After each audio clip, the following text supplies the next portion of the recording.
Hello, and welcome to our next museum and just show you around. So for our first artifact, Regina's gonna explain it to you.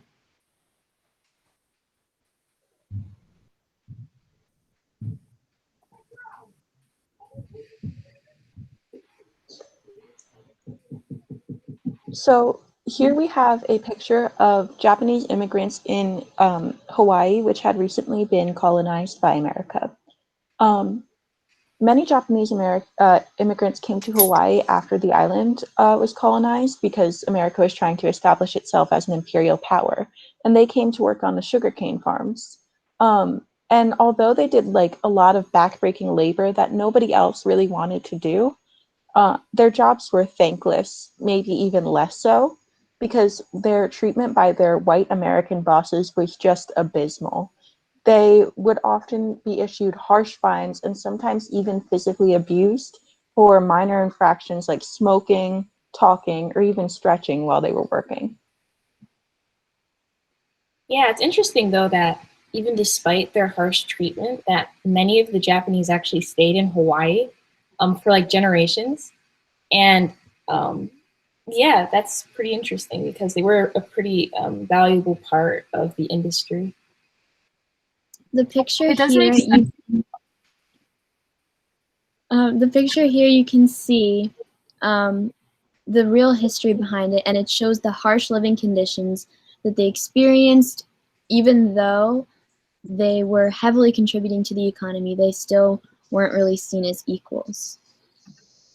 Yeah, they were definitely contributing to the economy though, since the reason that America colonized Hawaii in the first place was mostly for the sugarcane industry.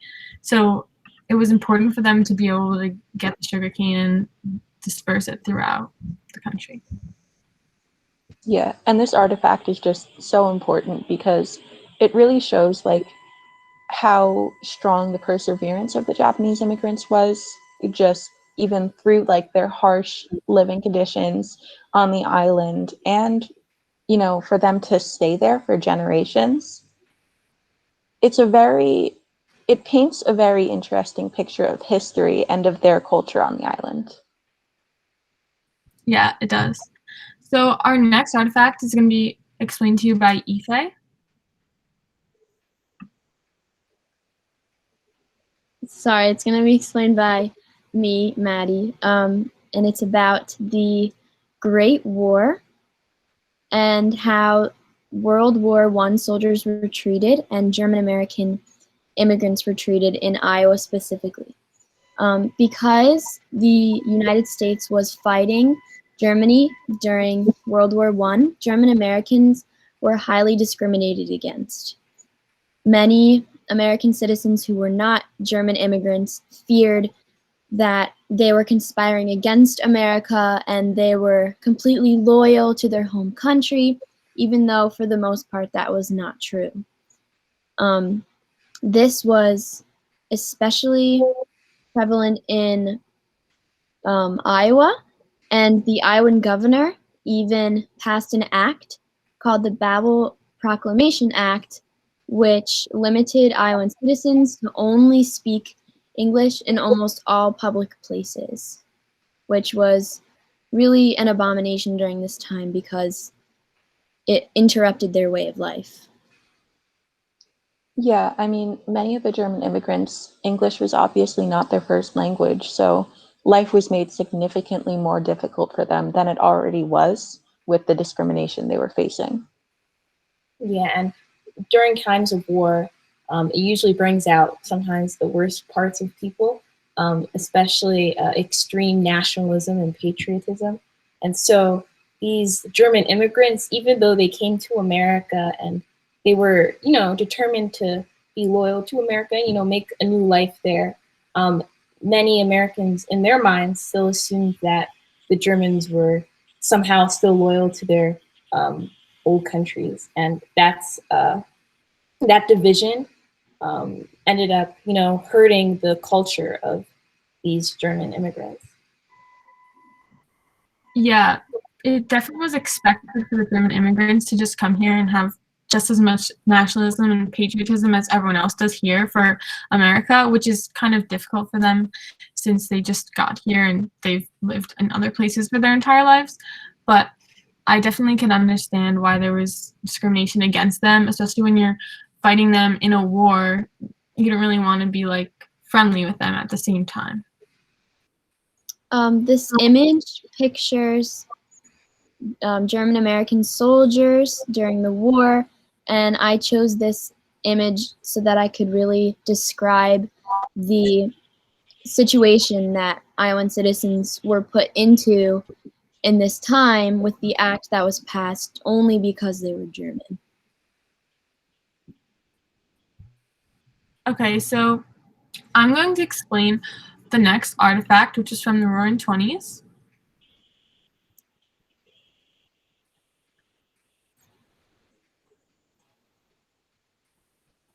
So this artifact is a literacy test that was given to immigrants during the 1920s, and they were first given in 1917 after the Immigration Act of 1917 was passed. And even though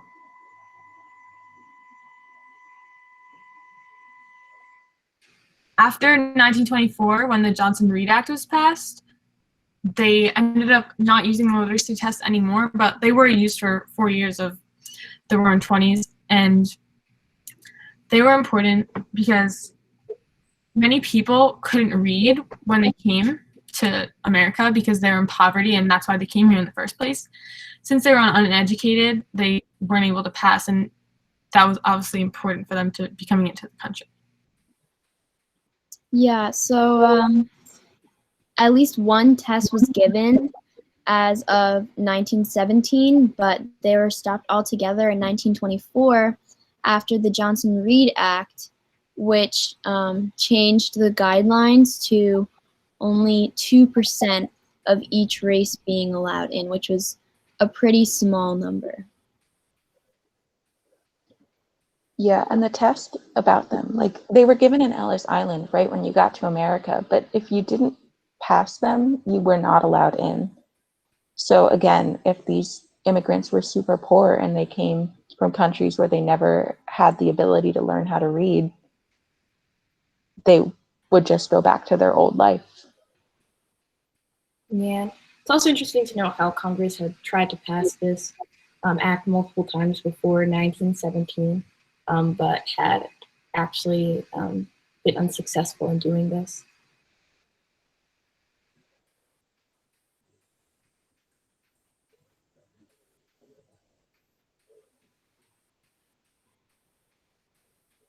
Ife, you're cutting out a little. I don't know if you're still talking, but I'm just going to finish it up with the reason it was so controversial was because they didn't want everyone to be not allowed into the country. It obviously depended on your opinion on that or not, but since so many people were being denied entry, that was where the main controversy was.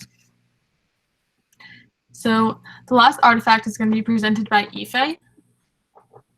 Yeah, so our final artifact that we want to share is also from the 1920s. And this artifact is a letter to the US Department of Immigration.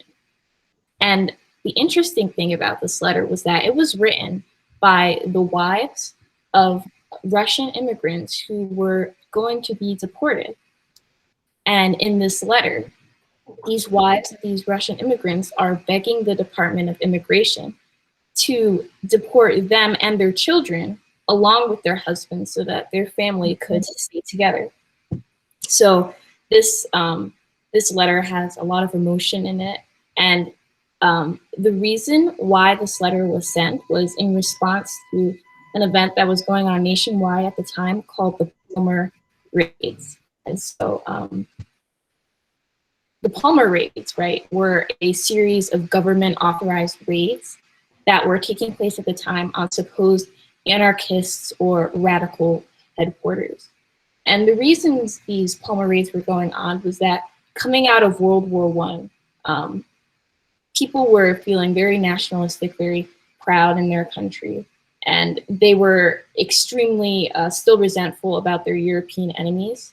And so these raids were almost like came in response to that opposition to their European enemies who seemed to be represented by the immigrants who are still in America. And there are also, the relationship between the immigrants and Americans wasn't always great, and that's kind of represented in our entire museum. And you can kind of like understand the relationship. Sometimes people didn't really want to be friendly with the immigrants, so that caused a big problem. Yeah, I particularly thought this letter was pretty interesting because you'd think that the wives would be pleading to the government for their husbands to stay, but you can really see how desperate they are because they are just asking to be sent out with their husbands. They're losing all hope of having life in America, so all they want to do is just stay together as a family, so they're willing to offer to be deported with their husbands in order to do that. It is a little funny in a sad way to me whenever I see something like this and how nationalistic many Americans were after World War I, when a rise in extreme nationalism is partly what led to the war in the first place. Yeah. It just makes you wonder. Yeah, that's a really interesting point, Regina. In addition to nationalism, other factors were many Americans were hearing news about the uprisings that were happening in, for example, Russia,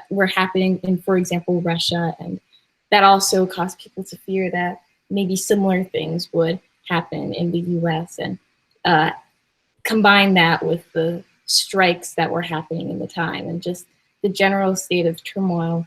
It really was just almost like a breeding ground for fear against immigrants. And so this letter sort of gives you a first-hand look into probably a very low point in the immigrant experience in America. And that's why we found it very important to include it in our exhibits about immigration. And important thing to note is that while the Palmer raids did end in the mid-1920s, for some immigrants, like women in this letter, the effects of the Palmer raids were long-lasting. And so the immigrant experience in America hasn't always been very positive. There have been some times where the relationship between America and its immigrants has been very hostile. And so one of our goals in creating this exhibit was to really be able to capture those experiences and be able to learn from them. And I think we can all say that through us gathering these artifacts and looking at them, we personally become very grateful for the steps America has taken. Yeah, thank you, Ife, for telling us about that. I think that that's going to be the end of our showing of our artifacts today. So thank you for watching. Thank you for watching. Have a nice day. Thank you. Thank you.